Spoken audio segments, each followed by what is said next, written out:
हुकूमत और पीटीआई की मुज़ाकराती कमेटियों का इजलास 16 जनवरी को तलब कर लिया। स्पीकर सरदार अयाज सादिक ने मुज़ाकराती कमेटियों का इजलास तलब किया।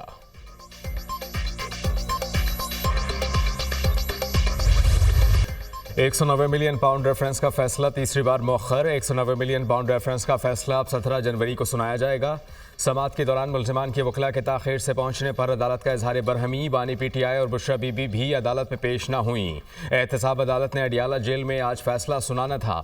अदालत ने फैसला सुनाने की पहली 23 दिसंबर, फिर 6 जनवरी और फिर 13 जनवरी की तारीख मुकर्रर की थी। एहतसाब अदालत ने 190 मिलियन रेफरेंस का फैसला 18 दिसंबर को महफूज किया था। रेफरेंस की समाअत 1 साल में मुकम्मल हुई।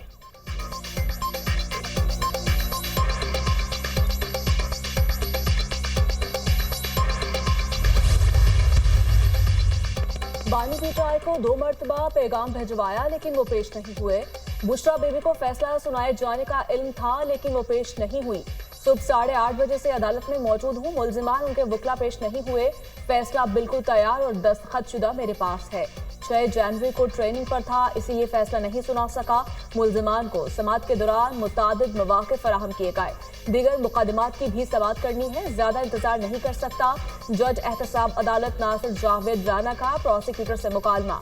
बुशरा बीबी अडियाला जेल के बाहर से वापस रवाना हो गई।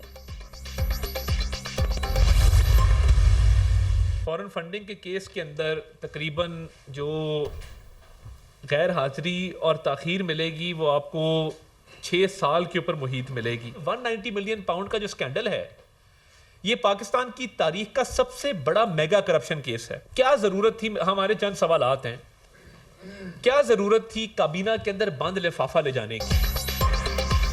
बानी पीटीआई ने तारीखी ताखीरी हरबों की PhD की हुई है। बानी पीटीआई का हर केस ताखीर का शिकार हुआ। 190 मिलियन पाउंड पाकिस्तान की तारीख का मेगा करप्शन केस है। बंद लिफाफे को काबीना के सामने पेश करने का क्या मकसद था? ये इत्तेफाक नहीं, सोचा समझा मंसूबा था। वज़ीर इत्तलात अता तारड़ की न्यूज़ कॉन्फ्रेंस। नवाज शरीफ और मरियम नवाज फैसला सुनने के लिए बरतानिया से पाकिस्तान आए। ये चंद कदम चलकर फैसला सुनने के लिए नहीं आते, ये खुद डील का तासुर देते हैं। इतनी बड़ी डकैती पर NRO नहीं दिया जा सकता। तलाल चौधरी की प्रेस कॉन्फ्रेंस।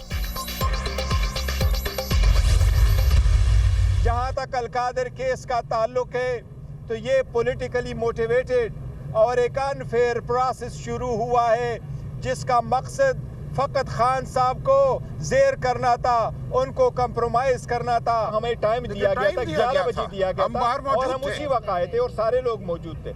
आज के दिन फैसला अनाउंस न करना, मैं ये आपको कहूँ, हमारे तरफ से नहीं है। हम बिल्कुल तैयार हो के इस नीयत से आए थे कि आज फैसला सुनाया जाएगा, लेकिन ये फैसला जज साहब ने अपनी मर्जी से डेट डाल करके आगे मौखर किया है। किसी भी डील का नतीजा नहीं है। ये फैसला ना होना डील का नतीजा नहीं, फैसला 11 बजे सुनाया जाना था।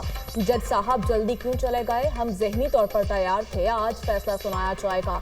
अलकादर ट्रस्ट केस का मकसद बानी को जेर करना था। बानी पीटीआई ने कोई माली फायदा नहीं उठाया। बैरिस्टर गौहर की मीडिया से गुफ्तगू। पीटीआई रहनुमा सलमान अकरम राजा ने कहा, तासुर दिया जा रहा है, डील हो रही है, हमारी कोई डील नहीं हो रही। मुज़ाकरात और इस मुकदमे का आपस में कोई ताल्लुक नहीं। बानी को जेल से कोर्ट रूम तक लाना जेल इंतजामिया का काम था। बानी पीटीआई अपनी बेगुनाही को साबित करेंगे। हमारा मुज़ाकराती अमल जारी है, लेकिन अगर कोई ये तासुर देना चाहता है कि इस मुज़ाकरात की वजह से फैसला मौखर किया गया है तो बिल्कुल ये गलत है। हम कोई डील नहीं करेंगे। मुज़ाकरात और इस मुकदमे का आपस में कोई इतनी बेगुनाही को अदालत में साबित करेंगे। कहा गया, फैसला सुनाने के वक्त बानी पीटीआई मौजूद नहीं थे। बानी तो आपकी कैद में हैं। इद्दत और तोशाखाना केस में बानी की गैर मौजूदगी में फैसला सुनाया गया। बानी पीटीआई के खिलाफ तमाम केसेस सियासी हैं। सेनेटर शिबली फराज और दीगर पाकिस्तान तहरीक इंसाफ के रहनुमाओं की प्रेस कॉन्फ्रेंस। उमर अयूब ने कहा कि अलकादर ट्रस्ट केस भोंडा केस है।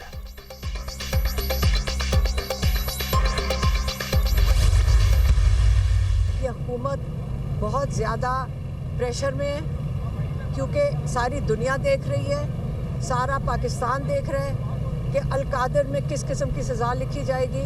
हम तंग आ गए डील का लफ्ज़ सुन के। डील तब होती है जब आप एक पेशकश करें, दोनों तरफ से 2 पेशकश होएंगी, उसके ऊपर फिर आगे डिस्कशन चलेगी। अब 17 तारीख का इंतज़ार करके देख लेते हैं कि इनके अंदर हिम्मत है तो 17 तारीख को सज़ा सुना दें इमरान खान को। आज फैसला मौखिर होना ही था। बानी पीटीआई एक माह से कह रहे हैं फैसला दें ताकि केस हाई कोर्ट लेकर जाएं। सारी दुनिया देख रही है, हुकूमत पर बहुत प्रेशर है। डील तब होती जब कोई पेशकश हो। अलीमा खान की media talk.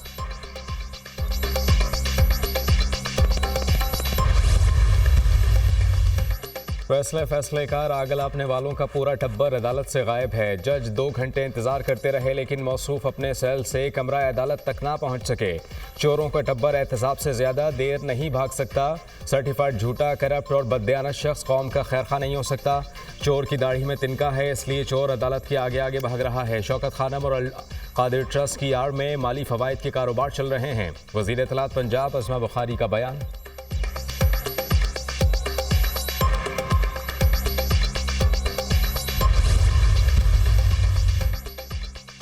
190 million pound case का फैसला सुनाने में ताखीर नहीं होनी चाहिए। फैसला जो भी हो उसे जल्द सुनाना चाहिए। ये ओपन एंड शट केस है। बरतानिया की नेशनल क्राइम एजेंसी ने रकम पाकिस्तान भेजी। ये रकम रियासत की मिल्कियत है, किसी फर्द वाहिद की नहीं। इस केस में सारे शवाहिद वाज़े हैं कि रकम भेजी गई जो एडजस्ट कर दी गई। बाहर कानून है एहसन भवन की दुनिया न्यूज़ से गुफ्तगू। कोई पासबान कभी ये नहीं कर सकता कि किसी के बहकावे में आके मुल्क को आग लगा दे। कोई पासबान कभी ये नहीं कर सकता कि किसी के सियासी बहकावे में आके अपने मुल्क पे हमला कर दे।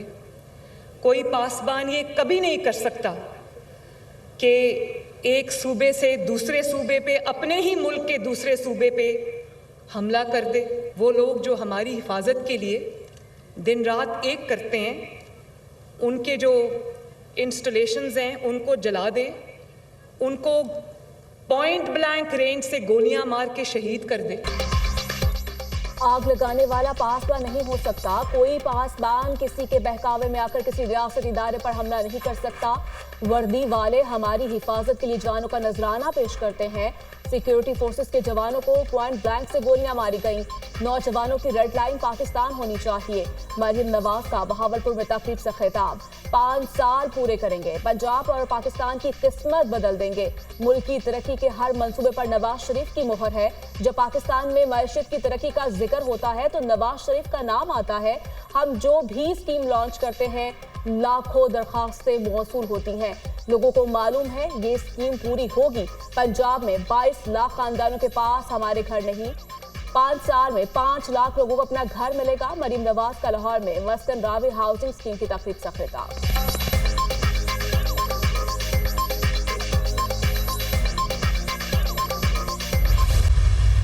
सुबह सिंध के इन्फेंट और मैटरनल मोर्टेलिटी रेट को हमारा आज़ाद मीडिया इसको बहुत तवज्जो देता।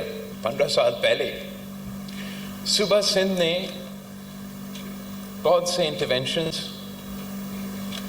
किए और उनमें से एक को मैं समझता हूँ जो सबसे एक कामयाब इंटरवेंशन रहा, ख़ास तौर पे ऑब्वियसली इन्फेंट मोर्टेलिटी रेट के लिए, वो हमारा पार्टनरशिप है, पब्लिक प्राइवेट पार्टनरशिप है चाइल्ड लाइफ फाउंडेशन के साथ।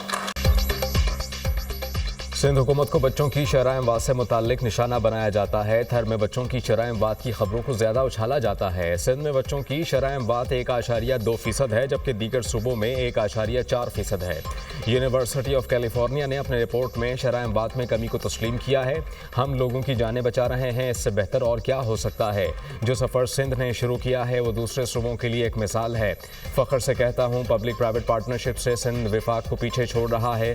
सिंध को हमेशा विफाक से वसाइल की कमी का सामना रहा है। Chairman people's party Bilawal Bhutto का तकरीब से खिताब।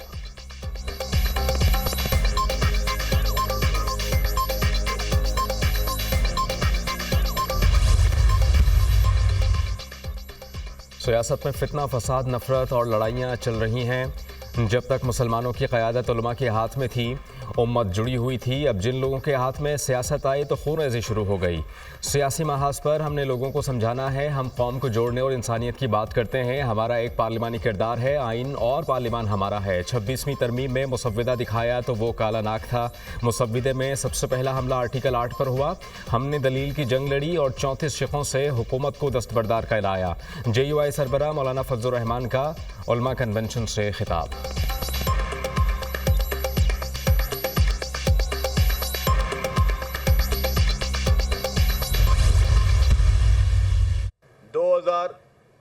पच्चीस हुकूमत सिंध के लिए इंशाअल्लाह ताला खुशखबरियों का साल है और तरक्की का साल है। कराची समेत सिंध के दीगर जितने भी ज़िला हैं उनमें बड़े बड़े मेगा प्रोजेक्ट इस वक्त चल रहे हैं। इमरान खान हर मुकदमा उसका वो उसके ऊपर ठीक बना है। आप देखें 9 मई को भी कौन नहीं जानता कि 9 मई को उसकी गिरफ्तारी पर जो है जो कुछ हुआ उसके पीठ पीछे इमरान खान नहीं था। बानी पीटीआई के खिलाफ मुकदमात गलत नहीं, कौन कहता है 9 मई के पीछे बानी नहीं। सिंध हुकूमत पूरे मुल्क में सेहत के शुबे में लीड कर रही है। कराची समेत सिंध भर में मेगा तरक्याती मंसूबों पर काम हो रहा है। कराची के लिए डबल डेकर बसेस ला रहे हैं।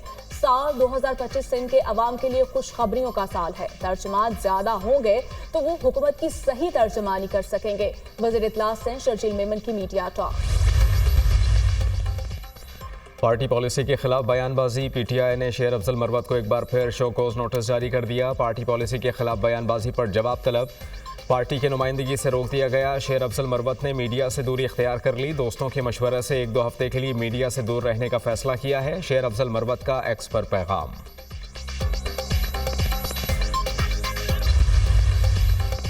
आज यहाँ ऊ किया गया, काश इन्होंने 9 मई को ऊ किया होता और शहीदों की यादगारों को मिसमार ना किया होता। वज़ीर इत्तलात अता तारड़ का कौमी असम्बली में इजहार ख्याल।